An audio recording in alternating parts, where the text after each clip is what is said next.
Perkenalkan, nama saya Yuri Filemon Tampang Uma dengan NIM 190611021141. Teori motivasi. Teori motivasi yang pertama adalah dari teori Abraham Maslow, teori kebutuhan.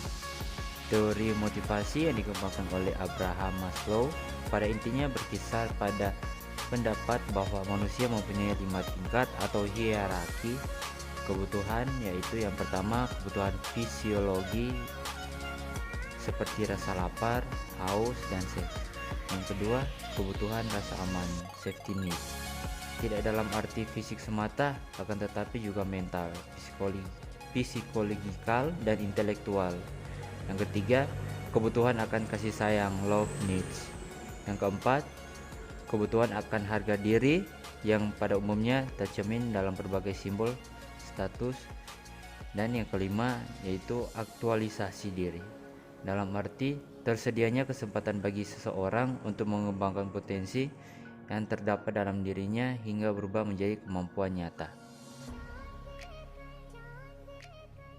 Selanjutnya ada teori McClelland, teori kebutuhan berprestasi, sebuah referensi untuk mengejarkan tugas-tugas dengan derajat kesulitan moderat. Yang kedua, menyukai situasi-situasi di mana kinerja mereka timbul karena upaya-upaya mereka sendiri dan bukan karena faktor-faktor lain seperti kemujuran misalnya. Dan yang ketiga, menginginkan umpan balik tentang keberhasilan mereka dan kegagalan mereka dibandingkan dengan mereka yang berprestasi rendah. Selanjutnya ada teori Clinton-Alder, teori ERG. Teori Alder dikenal dengan akronomin ERG. Akronomin ERG dalam teori Alder merupakan huruf-huruf pertama dari 3 istilah, yaitu E, extension, kebutuhan dan ekstensi, dan R, relatedness, kebutuhan untuk berhubungan dengan pihak lain, dan G, grow, untuk kebutuhan akan pertumbuhan. Jika makna 3 istilah tersebut didalami, akan tampak 2 hal penting. Yang pertama, secara konseptual terdapat persamaan antara teori atau model yang dikembangkan oleh Maslow dan Alder. Karena extensions dapat dikatakan identik dengan hierarki pertama dan kedua dalam teori Maslow. Relatedness senada dengan hierarki kebutuhan ketiga dan keempat menurut konsep Maslow, dan grow mengandung makna yang sama dengan self-actualization. Menurut Maslow, kedua teori Alder menekan bahwa berbagai jenis kebutuhan manusia itu diusahakan pemuasannya secara serentak. Apabila teori Alder disimak lebih lanjut, akan tampak yang pertama, makin tidak terpenuhinya suatu kebutuhan tertentu, makin besar pula keinginan untuk memuaskannya. Yang kedua, kuatnya keinginan memuaskan kebutuhan yang lebih tinggi semakin besar apabila kebutuhan yang lebih rendah telah dipuaskan. Sebaliknya, semakin sulit memuaskan kebutuhan yang tingkatnya lebih tinggi, semakin besar keinginan untuk memuaskan kebutuhan yang lebih mendasar. Selanjutnya adalah teori Herzberg, teori 2 faktor. Teori yang dikembangkannya dikenal dengan model 2 faktor dari motivasi, yaitu faktor motivasional dan faktor hygienik atau pemeliharaan. Menurut teori ini, yang dimaksud oleh faktor motivasional adalah hal-hal yang mendorong berprestasi yang sifatnya intrinsik, yang berarti bersumber dalam diri sendiri. Sedangkan yang dimaksud dengan faktor hygiene atau pemeliharaan adalah faktor-faktor yang sifatnya extrinsic, yang berarti bersumber dari luar diri, yang turut menentukan perilaku seorang dalam kehidupan seseorang. Menurut Herzberg, yang tergolong sebagai motivasional antara lain ialah pekerjaan seseorang, keberhasilan yang diraih, kesempatan bertumbuh, kemajuan dalam berkarir, dan pengakuan orang lain. Sedangkan faktor-faktor hygiene atau pemeliharaan mencakup antara lain status seseorang dalam organisasi, hubungan seseorang dengan individu dengan atasnya, berhubungan dengan rekan-rekannya, teknik penyeliaan yang diterapkan oleh para penyelia, kebijakan organisasi, sistem administrasi dalam organisasi, kondisi kerja, dan sistem imbalan yang berlaku. Salah satu tantangan dalam memahami dan menerapkan teori Herzberg ialah memperhitungkan dengan tepat faktor mana yang lebih berpengaruh kuat dalam kehidupan seseorang, apakah yang bersifat intrinsik atau bersifat ekstrinsik. Selanjutnya ada teori kepemimpinan.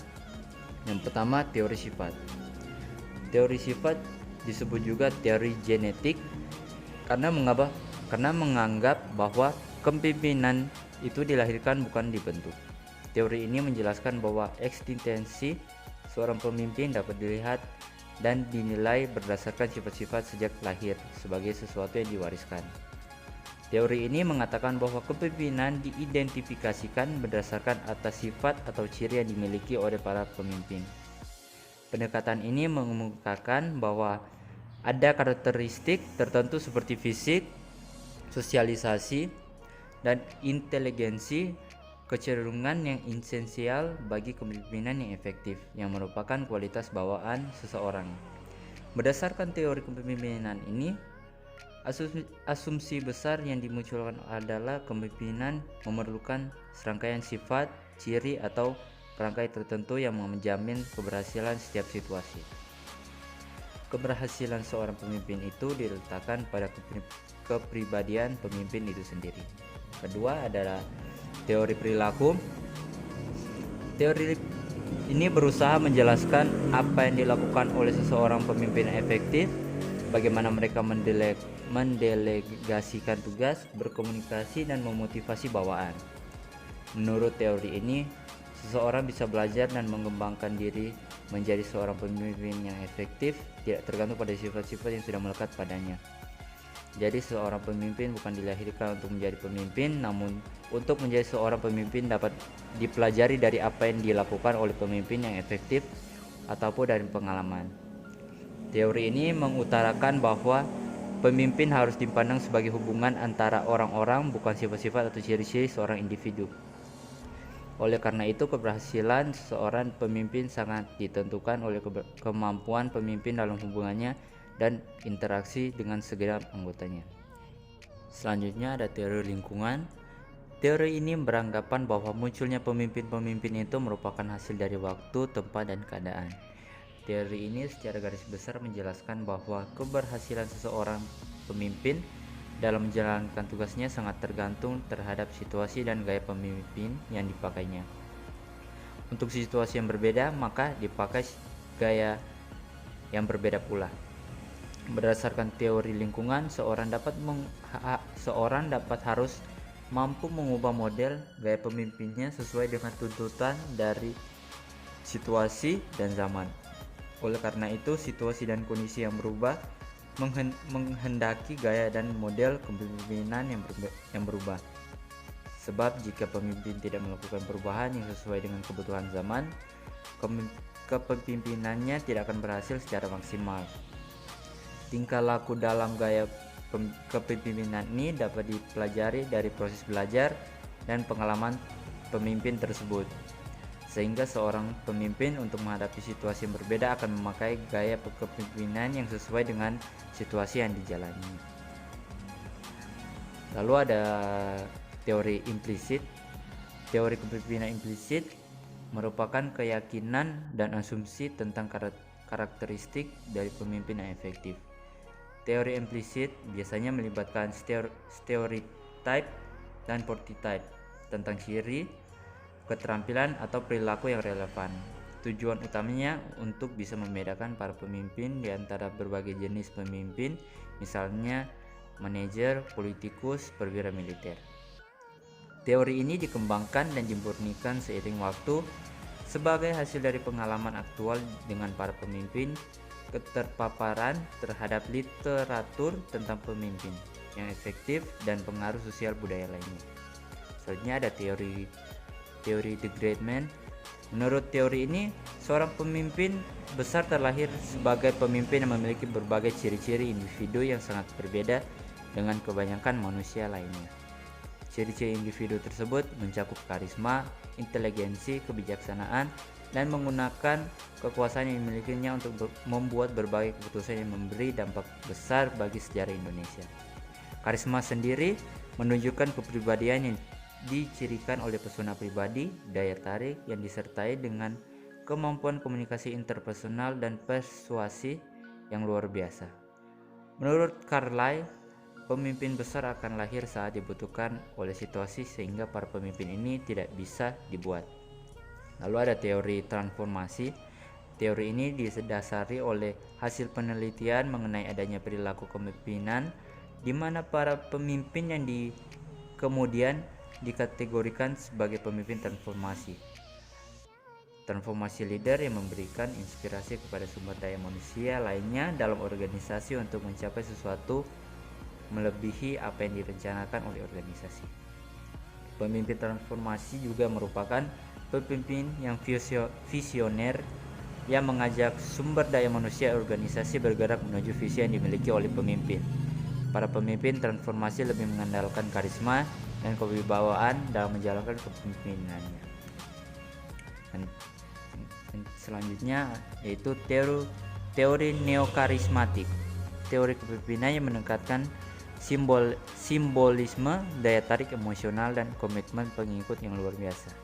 Yang terakhir yaitu teori kepemimpinan karismatik. Teori ini mengemukakan bahwa para pengikut membuat atribut dari kemampuan kepemimpinan heroik bila mereka mengamati perilaku-perilaku tertentu dari pemimpinnya. Di sini kita akan membahas proses komunikasi. Proses komunikasi terbagi menjadi dua, yaitu proses komunikasi secara primer dan sekunder. Yang pertama, proses komunikasi secara primer.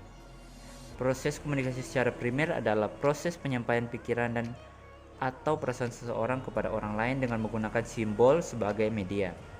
Lambang sebagai media primer dalam proses komunikasi adalah bahasa, kial isyarat, gambar, warna, dan lainnya sebagainya yang secara langsung memampukan menerjemahkan pikiran atau perasaan komunikator kepada komunikator.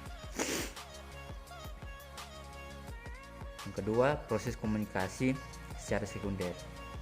Proses komunikasi secara sekunder adalah proses penyampaian pesan oleh seorang kepada orang lain dengan menggunakan alat atau sarana sebagai media kedua setelah memakai lambang sebagai media pertama.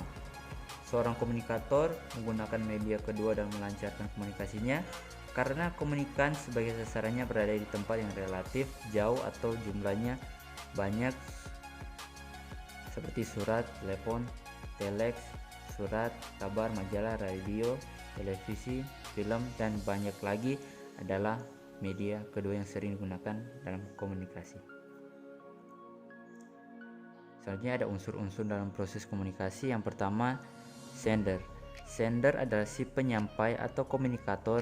Di sini sender adalah sebagai orang berinisiatif dalam menyampaikan informasi atau gagasan. Yang kedua, encoding adalah proses transmisi atau transfer informasi dari seorang kepada orang lain. Umumnya encoding menggunakan simbol sebagai media. Yang ketiga, message. Message adalah pesan yang diwujudkan dalam simbol yang bermakna. Penyampaian dari pesan inilah yang membuat menjadi alasan utama terjadinya komunikasi. Yang keempat, media. Media disebut juga saluran komunikator yang digunakan sebagai alat untuk menyampaikan informasi agar diterima oleh komunikan. Selanjutnya yaitu encoding. Encoding adalah proses di mana komunikan akan menerjemahkan pesan melalui lambang yang disampaikan oleh komunikator kepadanya. Yang keenam, receiver. Receiver adalah orang yang komunikan yang akan menerima pesan. Yang ketujuh, response. Respon adalah tanggapan atau reaksi komunikan yang ditujukan terhadap informasi yang diberikan oleh komunikator setelah pesan tersebut diterima. Yang ke-8, feedback. Feedback atau umpan balik adalah wujud dari reaksi komunikan terhadap pesan yang disampaikan. Reaksi ini ditujukan dengan cara memberikan kritik, saran, dan lain sebagainya. Yang terakhir ada noise. Noise merupakan gangguan tidak terencana yang terjadi dalam proses komunikasi. Noise ini membuat misunderstanding akibat perbedaan pemahaman antara komunikator dengan komunikan tentang informasi yang disampaikan. Lalu materi yang terakhir yaitu materi teori X dan Y. Teori X dan Y merupakan salah satu model perilaku kepemimpinan yang didasari pada berbagai asumsi tentang para karyawan atau pegawai, bagaimana memotivasi mereka. Teori X dan Y dari Douglas McGregor merupakan yang terbaik dalam menyajikan esensi dalam gerakan hubungan ini. Teori X dan Y merefleksikan dua keyakinan ekstrim yang membedakan manajer mengenai pekerjaan mereka. Teori X merupakan suatu pandangan relatif negatif mengenai pekerjaan yang konsisten dengan pandangan manajemen ilmiah.